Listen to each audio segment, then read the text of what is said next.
एक बात सोचने वाली है और सभी मुसलमानों को सोचने वाली है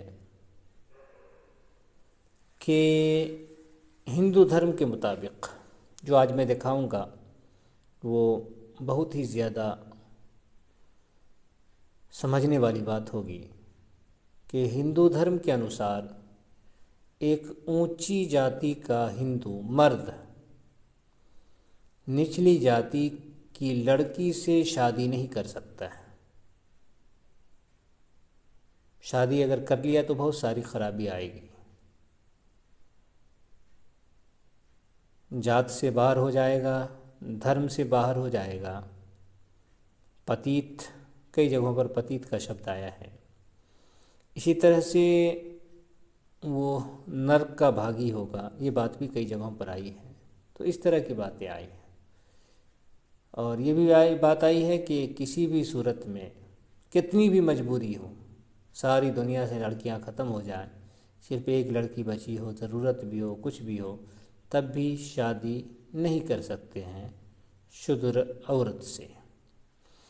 तो इससे आप ये समझ सकते हैं और सारे लोग ये समझ सकते हैं कि जब एक हिंदू मर्द निचली जाति की औरत से, अपने धर्म की औरत से नहीं कर सकता है, कारण कि वो नीच है, तो मुसलमान लड़की से ये लोग शादी कैसे कर सकते हैं?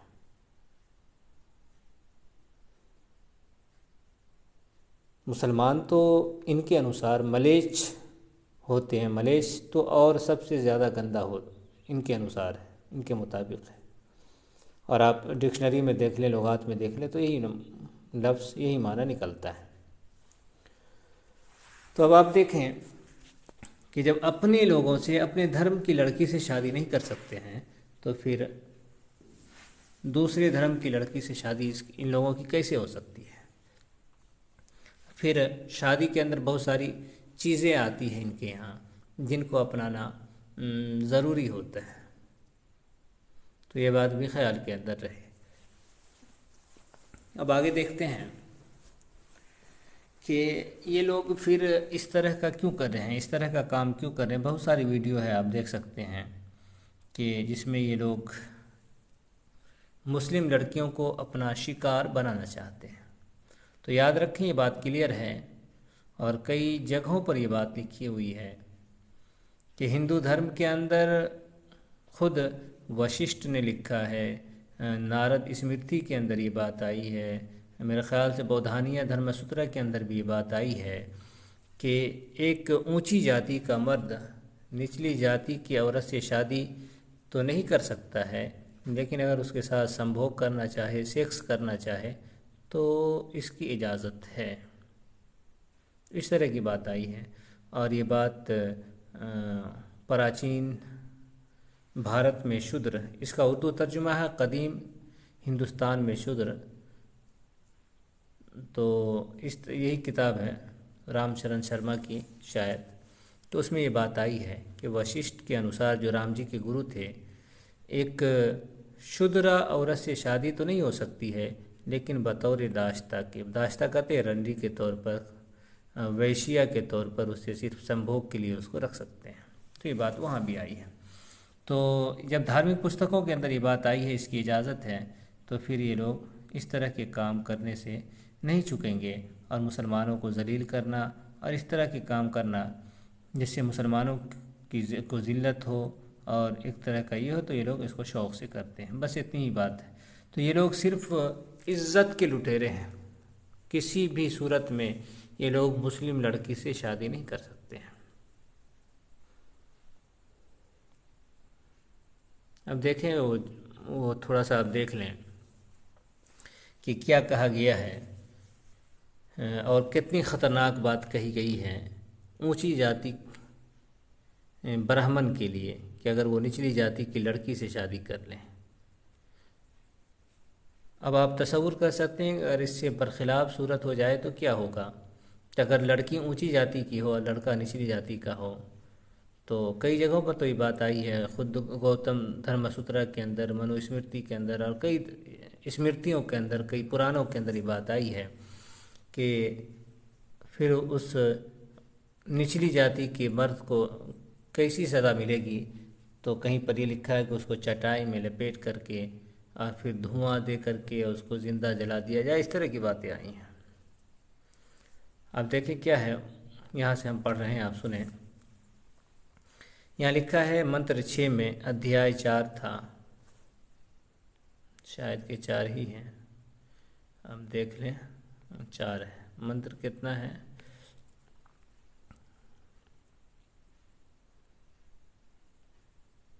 लगता है कि मंत्र कुछ इधर उधर हो गया। 7 है, 6 है, 5 है, 4 है, ठीक है।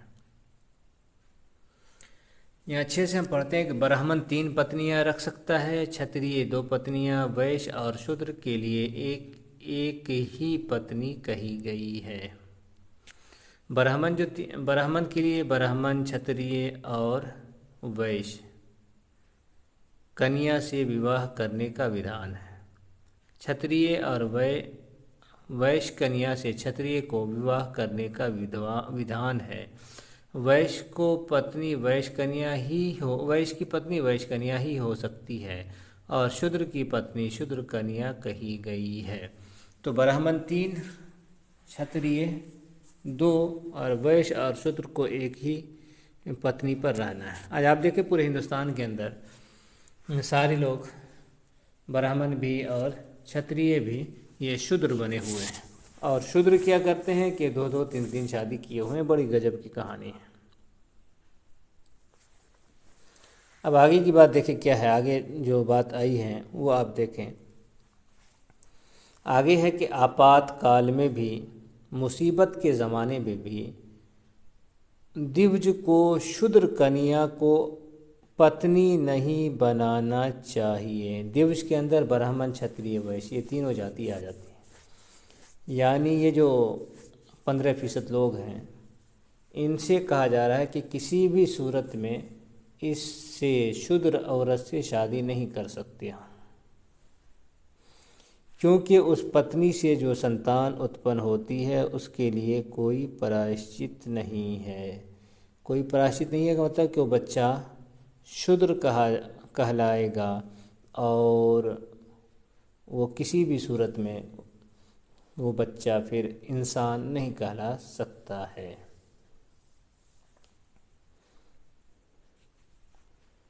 आगे देखिए क्या है कि जो तपस्वी, देखिए कितनी सख्त बात है, जो तपस्वी है, यज्ञशील है और धर्म का पालन करने वालों में सबसे उत्तम है, वो भी ऐसे शूद्र कन्या से उत्पन्न होने वाले पुत्र से 13 श्राद्ध प्राप्त हो जाने पर निश्चित रूप से शूद्र तव को प्राप्त हो जाता है। यानी जो श्राद्ध मरने के बाद होता है, अगर वो ये करा दें तो फिर वो जो मर कर के गए हैं वो भी वहाँ शूद्र बन जाएंगे। ये चीज़ है।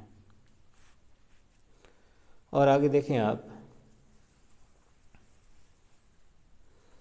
वे सपिंद जन भी जिनका कुल परंपरा के अनुसार ऐसे शूद्र कन्या से उत्पन्न होने वाले पुत्र के द्वारा श्राद्ध किया जाता है, चाहे उन्होंने अपने कर्मों से स्वर्ग को भी जीत लिया हो, सब के सब शूद्र तव को प्राप्त हो जाते हैं। यहाँ पर देखिए देखने वाली चीज़ क्या है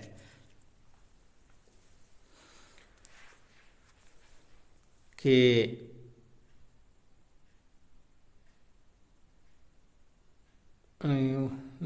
शूद्र कन्या से उत्पन्न होने वाले पुत्र के द्वारा श्राद्ध दिया जाए, चाहे उन्होंने अपने कर्मों से, तो वो लोग, वो ब्राह्मण जो अपने कर्म से दुनिया में रह कर के इतना कर्म किया, इतना अच्छा कर्म किया हो कि वो स्वर्ग को जीत लिया हो, जन्नत स्वर्ग जो है उसको जीत लिया हो, उस पर अपना हक जमा लिया हो, उसका मालिक बन गया हो, बावजूद इसके अगर उसका श्राद्ध, उसकी नस्ल में कोई शूद्र आ गया तो वो जो इतना कर्म करके, अच्छा कर्म करके गया था, उसका वो सारा कर्म बर्बाद हो जाएगा। सोचने वाली बात है। आप सोचिए ज़रा इस चीज़ को कि एक इंसान सारी ज़िंदगी धर्म के मुताबिक चला और सबसे अच्छा अमल करके, सबसे अच्छा काम करके गया, और इतना अच्छा काम करके मरा कि स्वर्ग का मालिक बन गया, स्वर्ग को भी जीत लिया। और यहाँ उससे ऊपर ये बात आई है कि उत्तम है, यानी सबसे अच्छा और बेहतर, दुनिया में सबसे अच्छा और बेहतर धर्म पर चल करके गया हो, सबसे ज़्यादा धर्म को मान के गया हो, धर्म के मुताबिक अनुसार ज़िंदगी बिता करके गया हो, सब कुछ करके गया हो, सनातन धर्म में समझिए कि एक भगवान बन करके गया हो, लेकिन उसके संतान में से कोई शूद्र पैदा हो गया हो, किसी उसका कोई संतान शूद्र औरत से विवाह करके कोई बच्चा पैदा कर लिया हो और बच्चा श्राद्ध करा दे, तो वो जो दुनिया में संसार में अच्छे अच्छे कर्म करके गए हैं, उसके सारे अच्छे कर्म ख़त्म हो जाएंगे, बर्बाद हो जाएंगे। ये है सनातन धर्म की सच्चाई। तो आप समझ सकते हैं कि इनके यहाँ ये कितना बुरा कर्म है, कितना बुरा काम है कि किसी भी सूरत में, आगे आप देखिए वो बात भी आ गई है, शूद्र कन्या से उत्पन्न पुत्र उस श्राद्ध को करने का अधिकारी नहीं है, इसलिए सब प्रकार के प्रयत्न द्वारा शूद्र कन्या को भार्या बनाने का प्रत्याग करना चाहिए। यानी किसी भी सूरत में शूद्रा औरत से शादी नहीं करनी चाहिए। वजह यह है कि वो जो बच्चा पैदा होगा, हिंदू धर्म के अनुसार एक बात और आप ख्याल में रखिएगा कि हिंदुओं के यहाँ एक चीज़ है कि औरत जिस जात की होगी, ब्राह्मण मर्द और ब्राह्मण औरत के अलावा औरत जिस जात की होगी, बच्चा उसी जात का माना जाएगा। अगर ब्राह्मण ब्राह्मणी से मिलाप कर रहा है शादी करके, तब तो बच्चा ब्राह्मण कहलाएगा, लेकिन ब्राह्मण किसी क्षत्रिय औरत को भोग रहा है, इस्तेमाल कर रहा है, तो उससे वो बच्चा होगा, वो क्षत्रिय कहलाएगा। जैसा कि पूरी की पूरी क्षत्रिय नस्ल इसी तरह से कायम हुई है। वैश्य औरत को से संभोग कर लिया ब्राह्मण, तो बच्चा वैश्य होगा, शूद्र से कर ले तो बच्चा शूद्र होगा। तो ये चीज़ है। तो इस हिसाब से अगर आप सोचें तो अगर कोई ब्राह्मण, कोई हिंदू किसी मुस्लिम लड़की से शादी कर रहा है, तो जो बच्चा पैदा होगा वो मुस्लिम कहलाएगा हिंदू धर्म के अनुसार। और ये एक दो जगहों पर नहीं बल्कि 50 जगहों पर ये बात आई है।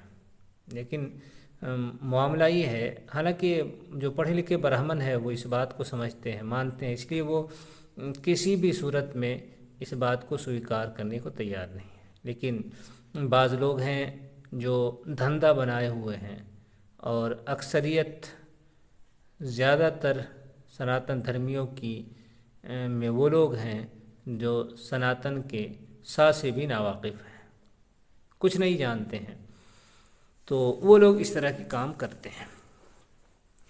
तो खैर यहाँ ये बात आई है कि, और यही बात समझ में भी आती है और भी जगहों से, कि किसी भी सूरत में मुस्लिम लड़की से शादी नहीं हो सकती है, किसी भी हिंदू की। और जब शादी नहीं हो सकती है तो जाहिर सी बात है वो लोग भी जानते हैं कि शादी नहीं हो सकती है। और जब शादी नहीं होगी तो फिर क्या होगा? फिर यही होगा कि वो चाहेगा कि भाई हम इसकी इज्जत से खेल रहे हैं, और ये चीज़ सनातन धर्म में बुरी नहीं मानी जाती है। शूद्रा औरत के साथ वो गलत काम करे, शूद्र औरत के साथ, नीची जाति की औरत के साथ, तो ये उसके लिए बुरा नहीं है। तो मुस्लिम औरत के साथ, लड़की के साथ बुरा करे तो ये कैसे उसके लिए बुरा हो सकता है? तो ये बात है।